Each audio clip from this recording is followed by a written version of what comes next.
Salut à tous. Beaucoup le veulent, mais peu l'ont. Des tablettes bien définies qu'on peut vraiment voir. Je suis Lars, votre coach Ogletix, et je vais vous expliquer pourquoi le rameur est meilleur pour un tronc stable et un six-pack visible que les exercices isolés pour les abdominaux.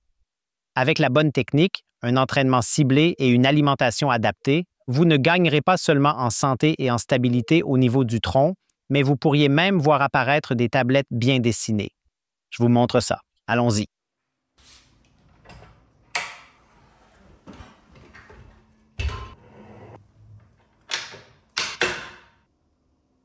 Le rameur est si efficace pour un tronc stable car près de 85% de la musculature totale du corps est activée à chaque coup.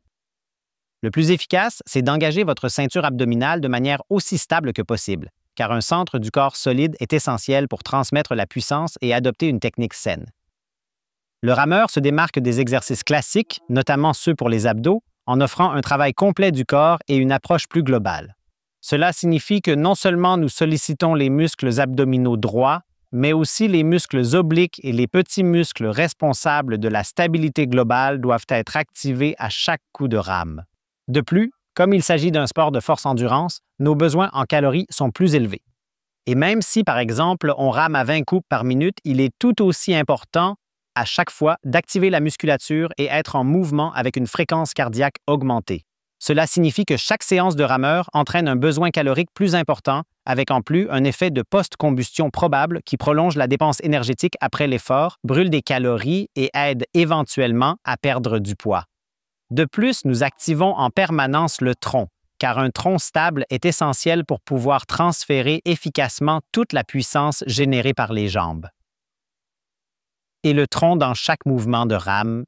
Autrement dit, vous faites en quelque sorte une planche ou des abdos en continu. Pour vous donner une idée, si vous ramez pendant 20 à 30 minutes à une cadence modérée, c'est comme si vous aviez fait environ 600 planches ou 600 abdos que vous ne pourriez probablement pas enchaîner aussi facilement. C'est pourquoi, dans une approche globale, le rameur est une discipline bien plus efficace pour renforcer l'ensemble de la musculature corporelle et la musculature du torse, et cela présente aussi l'avantage de favoriser une augmentation de la consommation calorique, donc une augmentation de la dépense énergétique. Nous pouvons réduire la graisse corporelle. Car c'est uniquement de cette manière qu'un six-pack bien défini peut apparaître. Pour obtenir des tablettes visibles, l'entraînement ne suffit pas. Il est essentiel de veiller à un taux de graisse corporelle bien ajusté.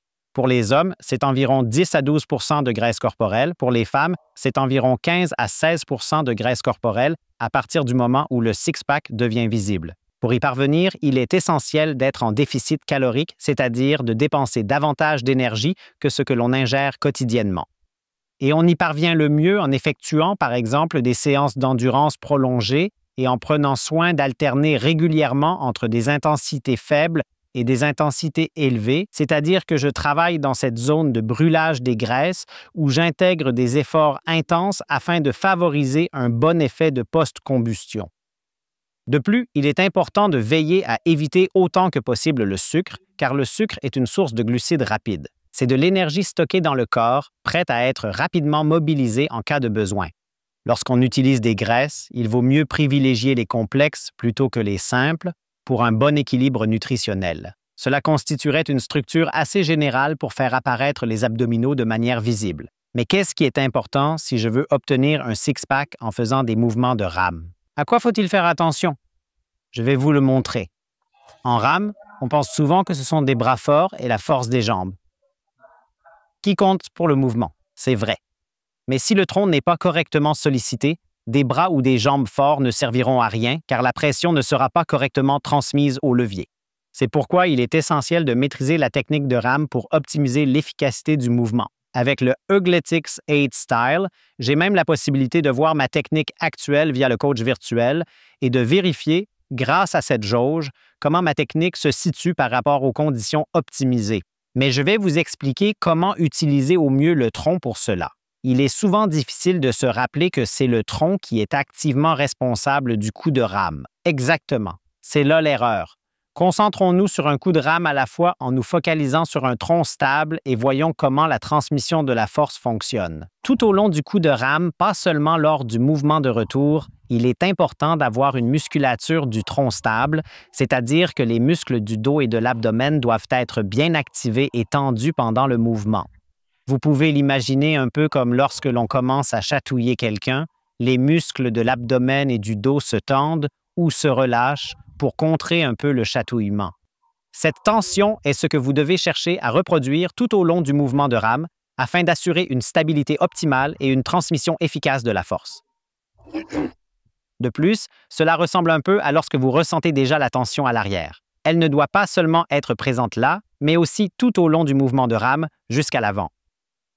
Cela signifie que lorsque je roule vers l'avant et que j'ai une bonne tension du tronc ou du corps, je comprime en quelque sorte une sorte de ressort. La tension augmente progressivement jusqu'au moment où je suis à l'avant. Le ressort est complètement comprimé. Et à ce moment-là, je peux bondir avec puissance et libérer toute l'énergie accumulée. L'important est de ne pas seulement essayer de travailler avec les muscles abdominaux à l'arrière, là où je les ressens le plus, mais aussi, lorsque je vais vers l'avant, de maintenir une bonne tension dans ma musculature du tronc afin de pouvoir m'y accrocher correctement. Celui qui prête attention à la manière dont la pression entre ici dans le cou et est transmise ressentira clairement que cela ne passe que par un tronc bien engagé, stable et solide. Si maintenant je relâche un tout petit peu la musculature, tout le monde verra immédiatement que je ne parviens plus à transmettre correctement la force dans le coup de rame. Les jambes s'effondrent et, dans le pire des cas, l'enchaînement à l'arrière est complètement incorrect, car je ne réussis pas à bien exécuter le mouvement de type sit-up, ce qui fait que mon tronc avance par inertie en comptant trop sur l'accélération du mouvement. C'est pourquoi il est essentiel pour un bon travail du tronc et un coup de rame efficace que le tronc soit actif en permanence afin que je développe une véritable sensation de l'intensité de la tension. De plus, il est possible d'ajouter d'autres exercices classiques ou plus complexes pour les abdominaux, afin de renforcer davantage les muscles abdominaux et ainsi améliorer la stabilité et l'efficacité du mouvement. Pourquoi le Aglytics 8 Style est-il le meilleur ergomètre pour vraiment ramer lors de l'entraînement du tronc? En effet, si vous n'avez pas encore maîtrisé votre technique ou si vous souhaitez l'améliorer à chaque coup pour une bonne activation du tronc, le coach virtuel peut vraiment vous aider. De plus, il est extrêmement compact et silencieux, ce qui vous permet de vous concentrer pleinement sur votre rame. Si jamais vous avez besoin d'un peu de distraction, ce ne sera pas le bruit fort de l'ergomètre de rame, mais grâce à la fonction de divertissement, vous pouvez par exemple regarder Netflix, YouTube ou même utiliser le navigateur Google Chrome pour streamer vos contenus et vous laisser facilement distraire. Pour un entraînement vraiment efficace, je vous recommande cette vidéo, c'est un bon exemple. Nous allons donc aborder les différents intervalles que l'on peut intégrer et les exercices abdominaux que l'on peut faire avec l'ergomètre afin d'être bien activé en seulement 15 à 20 minutes et travailler efficacement les muscles abdominaux et la musculature du tronc, d'augmenter le déficit calorique grâce à l'entraînement par intervalle, ce qui optimise la combustion des graisses et améliore les résultats à long terme. Si vous êtes encore intéressé par la bonne technique de rame ou par exemple par la façon dont l'alimentation devrait être adaptée avec un certain déficit calorique, cliquez simplement ici pour regarder la vidéo. Vous découvrirez alors comment cela fonctionne et ce qui est nécessaire. Sinon, n'hésitez pas à nous suivre ou à commenter si vous avez aimé et on se retrouve la prochaine fois. Au revoir.